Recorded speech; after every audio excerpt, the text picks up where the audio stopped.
Hello বন্ধুরা, আশা করি সবাই ভালো আছেন। আমিও ভালো আছি। বন্ধুরা দেখতে পাচ্ছেন বটি কাবাব। এই কাবাবগুলো পরোটার সঙ্গে পরিবেশন করেছিলাম এবং বিকেলের নাস্তা হিসেবে এই কাবাবগুলো কিন্তু অতুলনীয়।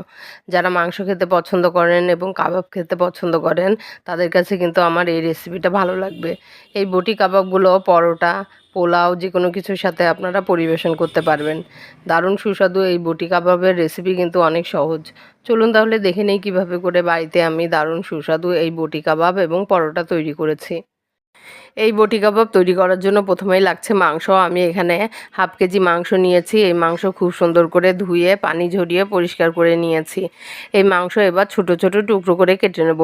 এভাবে করে মাংস ছোট ছোট টুকরো করে কেটে নেব। পাতলা এবং ছোট ছোট টুকরো করে সবগুলো মাংস কেটে নেব। সবগুলো মাংস কাটা হয়ে গেলে এবার একটি বোলের ভেতর এই কাটা মাংসগুলো নিয়ে নেব এবং দিয়ে দেবো মশলা। পেঁয়াজ বাটা দিয়ে দেবো 3 টেবিল চামচ পরিমাণ, রসুন বাটা অর্ধেক চা চামচ, আদা বাটা দিয়ে দেবো অর্ধেক চা চামচ, শুকনো মরিচের গুঁড়া দিয়ে দেবো অর্ধেক চা চামচ, ধনিয়ার গুঁড়া দিয়ে দেবো অর্ধেক চা চামচের একটু কম পরিমাণ, জিরার গুঁড়া দিয়ে দেবো অর্ধেক চা চামচ, গরম মশলার গুঁড়া দিয়ে দেবো অর্ধেক চা চামচের একটু কম পরিমাণ, কালো গোলমরিচের গুঁড়া দিয়ে দেবো অর্ধেক চা চামচ, কাবাব মশলা দিয়ে দেবো অর্ধেক চা চামচ, লবণ দিয়ে দেবো অর্ধেক চা চামচ, সুন্দর করে ফ্যাটানো টক দই দিয়ে দেবো 4 টেবিল চামচ পরিমাণ। এবার এই সকল উপকরণ খুব সুন্দর করে মাংসের সঙ্গে মাখিয়ে নেব।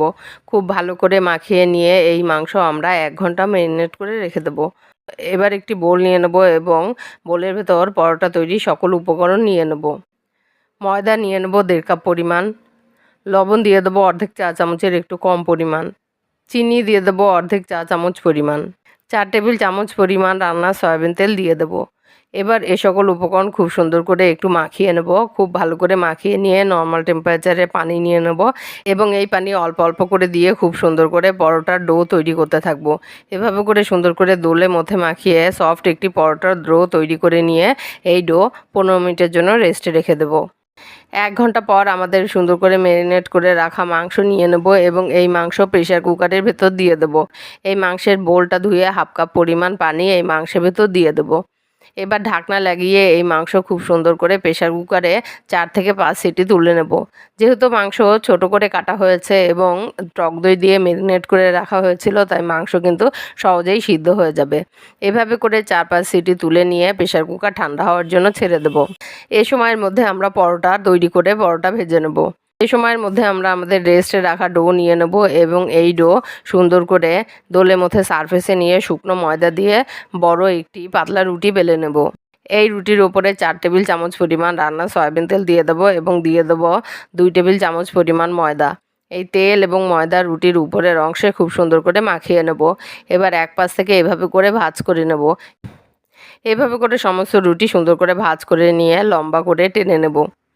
যতদূর সম্ভব হবে লম্বা করে টেনে এবার এক পাশ থেকে মুড়িয়ে এভাবে করে রাউন্ড শেপ তৈরি করে নেব। এভাবে করে রাউন্ড শেপ করে নিয়ে এবার শুকনো ময়দা ব্যবহার করে এই পরোটাটি বেলে নেব। মোটামুটি বড় সাইজের একটি পরোটা সুন্দর করে বেলে নিলাম। এবার চুলায় প্যান দিয়ে দেবো এবং এই প্যানের ভেতরে আমাদের সুন্দর করে বেলা পরোটাটি দিয়ে দেবো। এভাবে করে প্যানের ভেতর পরোটাটি দিয়ে সুন্দর করে নেড়ে চেড়ে পরোটার সব অংশে সমান পরিমাণে হিট দিয়ে পরোটার নিচের অংশটা একটু ভেজে নেব। 2-3 মিনিট এভাবে করে ভেজে নিয়ে এবার দিয়ে দেবো রান্নার সয়াবিন তেল। আমি এখানে 4 টেবিল চামচ পরিমাণ রান্নার সয়াবিন তেল দিয়ে দিলাম এবং এই তেল দিয়ে সুন্দর করে পরোটা ঘুরিয়ে ঘুরিয়ে পরোটার নিচের অংশ ব্রাউন কালার করে ভেজে নেব। যখন নিচের দিকটা ব্রাউন কালার হয়ে যাবে তখন পরোটাটি উল্টে দেব এবং উল্টে দিয়ে অপর পাশটাও একটু তেল ছাড়াই সুন্দর করে একটু ভেজে নেব। 1-2 মিনিট এভাবে করে তেল ছাড়া ভেজে নিয়ে তারপরে আবার দিয়ে দেবো তেল। আমি এখানে 3 টেবিল চামচ পরিমাণ রান্নার সয়াবিন তেল দিয়ে দিলাম এবং এই তেল দিয়ে সুন্দর করে এভাবে করে চাপ দিয়ে অপর পাশও ব্রাউন কালার করে ভেজে নেব। এভাবে করে উল্টে পাল্টে 2 পাশ সুন্দর করে ব্রাউন কালার করে ভেজে আমাদের পরোটা নামিয়ে নেব। এবার আমাদের প্রেশার কুকার ঠান্ডা হলে প্রেশার কুকারের ঢাকনা খুলে নেব এবং চুলায় একটি প্যান দিয়ে দেবো এবং এর ভেতরে দিয়ে দেবো 2 টেবিল চামচ পরিমাণ রান্নার সয়াবিন তেল।